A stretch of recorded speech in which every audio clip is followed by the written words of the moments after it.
Assalamualaikum warahmatullahi wabarakatuh. Kami dari kelompok 6 yang terdiri dari saya Habibi Bima Pratama, Saya Mozart Madani. Saya Dea Soka. Saya Mufliatun Najia. Saya Salwa Safira Zakri. Saya Dewi Nadiana. Saya Mutiara Sasi Kirana. di sini kami akan mengobservasi tentang kebudayaan yang ada di Indonesia. Selamat menyaksikan.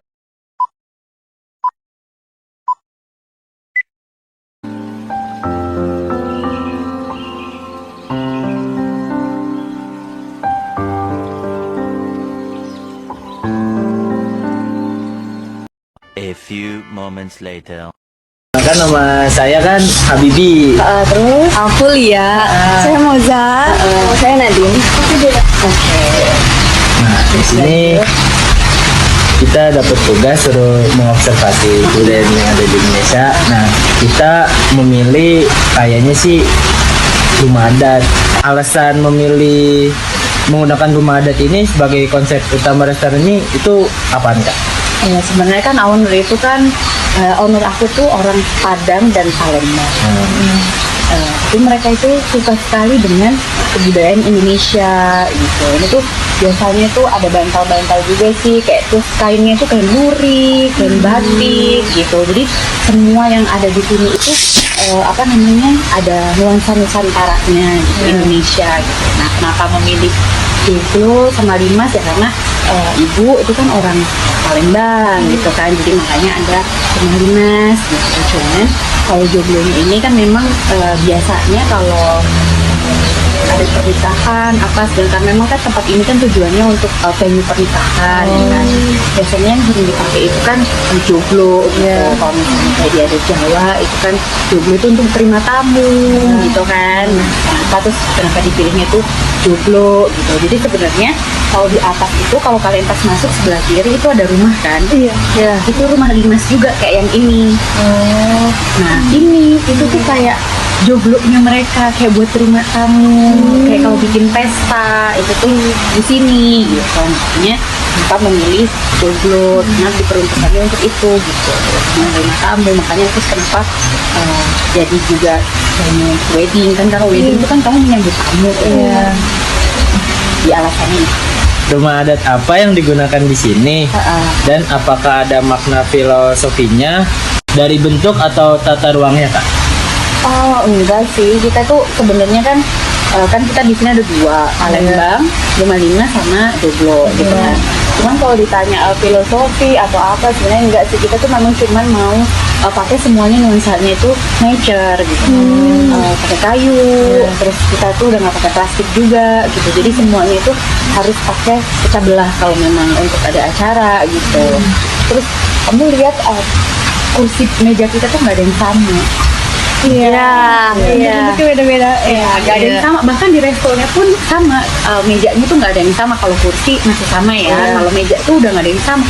Jadi orang kalau misalnya mau makan kayak kamu dijajarin jadi satu gitu. Aku bilang nggak bisa. Ya bisa. Tapi tingginya beda gitu. Kamu nggak apa-apa gitu. Jadi nggak apa-apa, yang penting bareng. Gitu. Jadi sebenarnya tuh menunjukkan bahwa kayak kita tuh ya ragam aja gitu, keberagaman. Karena kita sebenarnya juga kita budaya banyak gitu. Jadi macam-macam ini dari Jawa, terus yang Bali tempat tidur itu dari Bali gitu. Jadi sebenarnya ya lebih ke arah situ sih filosofinya, keberagaman kan Nusantara. Kalau dari kakak ini melihat hubungan antara pelestarian budaya lokal dan bisnis kuliner ini seperti apa, Kak? Menurutku ya sebenarnya itu tuh potensial banget gitu, karena apalagi orang di kota itu kan cenderung cari sesuatu yang dia tidak sering dapat di kota. Kita udah pusing, udah muak banget lihat kayak gedung tinggi gitu kan. Apalagi di sini tamuku tuh banyak kan orang Jakarta. Kalau weekend itu tuh orang Jakarta, Bintaro. Kalaupun Depok tuh Depok kota gitu, lumayan gitu. Yang justru yang malah yang nggak kesini tuh orang Tangsel ini sendiri, karena mereka tuh banyak kan nggak tahu. Kamu tahu ada perumahan kan sebelah kita, Padi Residence itu. Itu nggak ada yang tahu kalau di sini tuh ada Tangsel. Iya, aku juga baru tahu. Padahal sering lewat juga. Jadi kita tuh emang masuk banget tempatnya, emang kayak hidden, makanya namanya hidden paradise.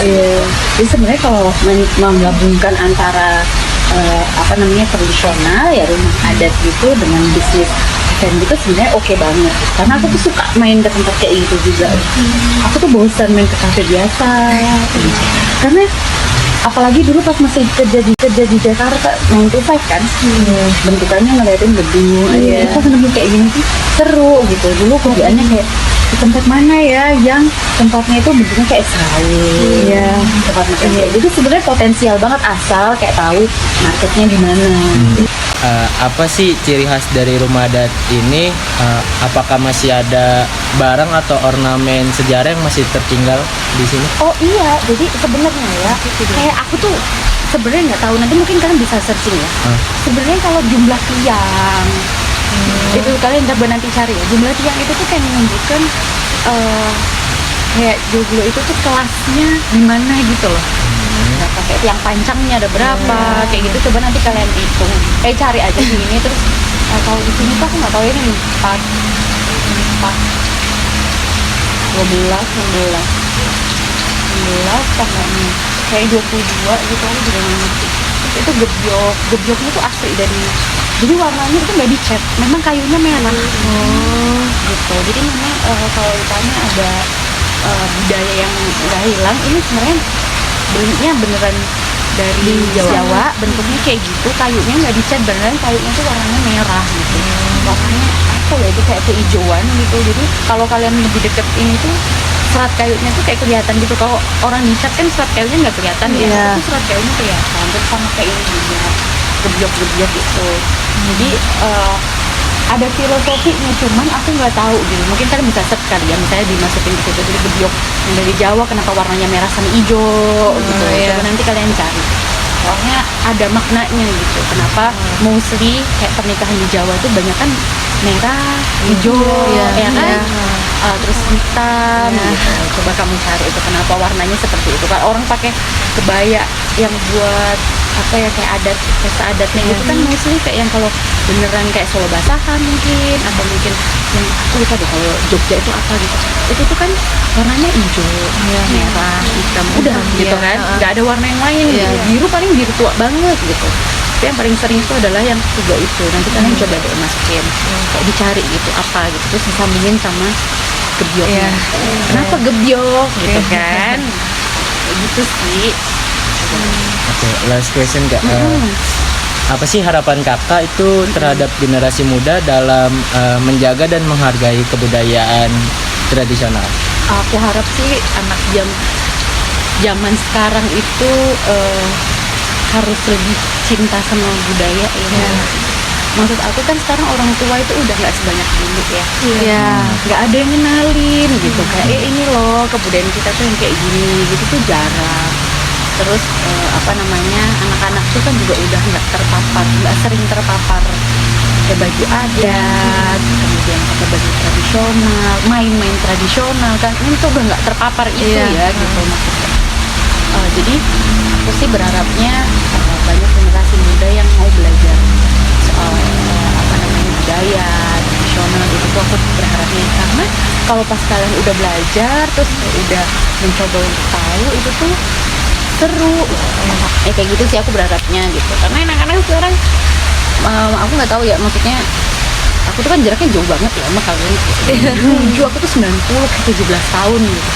Tapi aku senengnya adalah anak-anak tuh jadi tahu lagu yang lama-lama gitu. Sekian observasi dari kelompok kami, kurang lebihnya mohon maaf. Wassalamualaikum warahmatullahi